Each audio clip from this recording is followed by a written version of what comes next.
Episode start होता और हम देखते हैं फैंग को जो कि काफी ज्यादा स्पीड के साथ उन 6 किंग लेवल के मॉन्स्टर की तरफ आगे बढ़ रहा होता है ताकि वो उन 6 मॉन्स्टर्स को बेस सिटी की तरफ बढ़ने से रोक पाए और वो जो तबाही फैलाएंगे उससे भी रोक सके। इसी के साथ सीन चेंज होता है, हमें कंट्रोल रूम का सीन दिखाया जाता है जहां पर हम देखते हैं कि कमांडर जिया और कुछ सोल्जर मॉन्स्टर्स के ऊपर रिसर्च कर रहे होते हैं और उनकी लोकेशन को ट्रेस कर रहे होते हैं। उन मॉन्स्टर्स की लोकेशन के बारे में पता लगाकर वो सोल्जर वहां पर बताने लगता है कि वो मॉन्स्टर कहां पर है। सोल्जर बताता है कि ये टोटल 6 किंग लेवल के मॉन्स्टर हैं। इनमें से एक है अजूरा ड्रैगन और ये इस वक्त ईस्ट सी के इलाके में है और ये ईस्ट सी के इलाके पर कब्जा कर रहा है। इसके बाद सेकंड नंबर पर आती है माउंटेन शेकर वेल किंग जो कि इस वक्त नॉर्थन वाटर में है। इसके बाद दो और मॉन्स्टर्स हैं जो कि साउथ ऑस्ट्रेलिया के कॉन्टिनेंट में है, जिनमें से पहला है पॉइजनस जेलीफिश किंग और दूसरा है पर्पल अजूरा ड्रैगन। इसके बाद फिफ्थ नंबर पर है सॉलिड आर्मर एम्परर टोटोइस जो कि इस वक्त वटीशियन में है। इसके बाद लास्ट और सिक्स्थ नंबर पर है अर्थ ड्रैगन किंग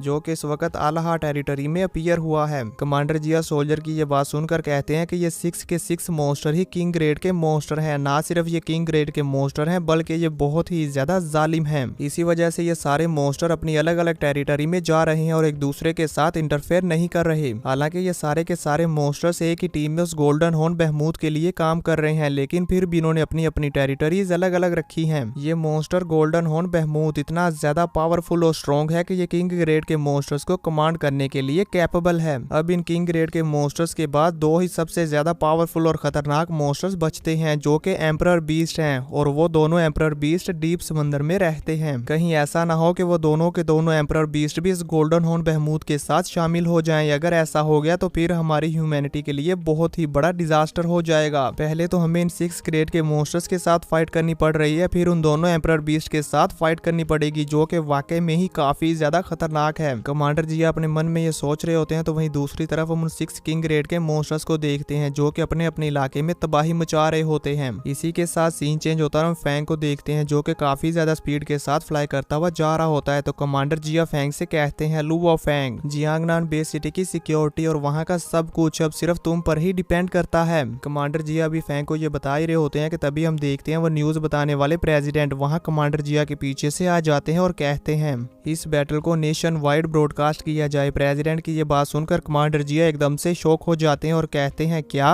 प्रेसिडेंट बताते हैं कि पूरी दुनिया के लोगों के लिए ये मूवमेंट बहुत ही ज्यादा पेनफुल और दुख भरा है, इसीलिए वो सब लोग ये मान चुके हैं कि अब यही हमारी डेस्टिनी है और वो अपनी मौत को एक्सेप्ट कर रहे हैं। हर तरफ मायूसी छाई हुई है, इसीलिए सभी लोगों को उम्मीद की जरूरत है और मुझे लगता है कि लुओ फैंग एक ऐसा शख्स है जो कि दुनिया भर में उम्मीद ला सकता है। यहाँ पर हम देखते हैं कि प्रेसिडेंट की ये बात बिल्कुल सच होती है। हमें सिटी का सीन दिखाया जाता है जहाँ पर हम देखते हैं कि हर तरफ तबाही तबाही होती है और वहाँ पर जो भी लोग जिंदा बच गए होते हैं उन्हें तो अपनी जिंदा बचने की कोई उम्मीद भी नहीं होती, वो भी हिम्मत हार चुके होते हैं। इसके बाद हमें शेल्टर का सीन दिखाया जाता है जहाँ पर हम देखते हैं कि शेल्टर में मौजूद सभी लोग वो भी एकदम से मायूस और उदासी में बैठे होते हैं। वो भी अपने जीने की ख्वाहिश बिल्कुल छोड़ ही चुके होते हैं। वो ये नहीं मान पा रहे होते कि अब हम जिंदा बचेंगे। वो सभी लोग वहाँ पर मायूसी के साथ बैठे होते हैं कि तभी वहाँ पर एक इमरजेंसी ब्रॉडकास्ट आती है जिसमें एक न्यूज चैनल वाला बता रहा होता है अभी इस वक्त 6 किंग लेवल के monster south eastern military region की तरफ रवाना हुए हैं, जिन्हें अपनी तरफ आता हुआ देखकर वहां की मिलिट्री डिफेंस लाइन बना रही है। तभी हमें उन सभी 6 किंग ग्रेड के मॉन्स्टर्स का सीन दिखाया जाता है जहां पर हम देखते हैं कि वो मॉन्स्टर अपने रास्ते में आने वाली हर किसी चीज को तबाह करते हुए जा रहे होते हैं और वो न्यूज रिपोर्टर ये सीन भी सभी लोगों को दिखा रहा होता है जो देखकर वहां पर मौजूद सभी लोग और भी ज्यादा मायूसी का शिकार हो जाते हैं। इसी के साथ साथ वो न्यूज रिपोर्टर बताता है कि पिछली बार उस गोल्डन हॉर्न बहमूद ने जो अटैक किया उसके अटैक की वजह से सभी वार बेसिस डिस्ट्रॉय हो गई, जिस वजह से अब सोल्जर्स को उन मॉन्स्टर से फाइट करने के लिए अपनी बॉडीज का यूज करना पड़ रहा है। यानी कि वो मिलिट्री बेसिस और दूसरे वार बेसिस को यूज नहीं कर सकते क्योंकि वो तो पहले से ही एकदम से क्रश हो गए हैं। अभी ये सोल्जर सिर्फ अपनी बॉडी और गन्स को यूज करते हुए उन मॉन्स्टर्स के साथ फाइट करने के लिए जा रहे हैं। ये न्यूज बताते हुए वो न्यूज रिपोर्टर भी बहुत ही ज्यादा उदास और मायूस हो जाता है क्योंकि उसे भी यहाँ पर ये मालूम है कि जैसे ही ये सोल्जर उन मॉन्स्टर्स के सामने जाएंगे तो ये वहाँ पर एक ही झटके में मारे जाएंगे। इस न्यूज के बारे में सुनकर हम देखते देखते हैं कि वहाँ पर मौजूद सभी लोग और भी ज्यादा परेशान हो जाते हैं और उदास हो जाते हैं। वहाँ पर मौजूद कुछ लोग जिनमें अभी भी जीने की ख्वाहिश बाकी थी, वो सब लोग भी ये न्यूज सुनकर काफी ज्यादा उदास और परेशान हो जाते हैं, मानो जैसे उनके जीने की ख्वाहिश बिल्कुल खत्म हो गई है। तभी हमें वहाँ किसी सिटी का सीन दिखाया जाता है जहाँ पर हम देखते हैं कि वहाँ के लोग भी ये न्यूज सुन रहे होते हैं और वो लोग ये न्यूज सुनकर बिल्कुल अंदर से टूट जाते हैं और वहीं पर अपने घुटनों के बल गिर जाते हैं। यानी कि जो लोग भी यहाँ पर अपनी मौत को एक्सेप्ट कर लेते हैं। यहाँ पर ये सभी लोग सोल्जर्स, न्यूज रिपोर्टर और मिलिट्री के ऑफिसर्स, ये सब लोग मायूसी का शिकार होते हैं कि तभी अचानक से उन्हें रडार पर किसी के आने का एहसास होता है। वो मिलिट्री का ऑफिसर लुओ फेंग को स्पीड के साथ उन 6 किंग लेवल के मॉन्स्टर्स की तरफ बढ़ता हुआ देखकर एकदम से चौंक जाता है और खुश हो जाता है। तभी अचानक से वहां पर वो न्यूज रिपोर्टर फिर से कहता है, latest news, extreme martial hall से इंस्पेक्टर लुओ फेंग बहुत ही ज्यादा स्पीड के साथ साउथ ईस्टर्न मिलिट्री रीजन की तरफ जा रहे हैं। शेल्टर और सिटीज में मौजूद सभी लोग ये न्यूज सुनकर एकदम से चौंक जाते हैं। तभी हम देखते हैं कि वो न्यूज रिपोर्टर स्क्रीन पर फेंग को दिखाता है, जिसे देखकर उन सभी लोगों में फिर से थोड़ी सी हिम्मत आ जाती है कि क्या ये कुछ कर सकता है।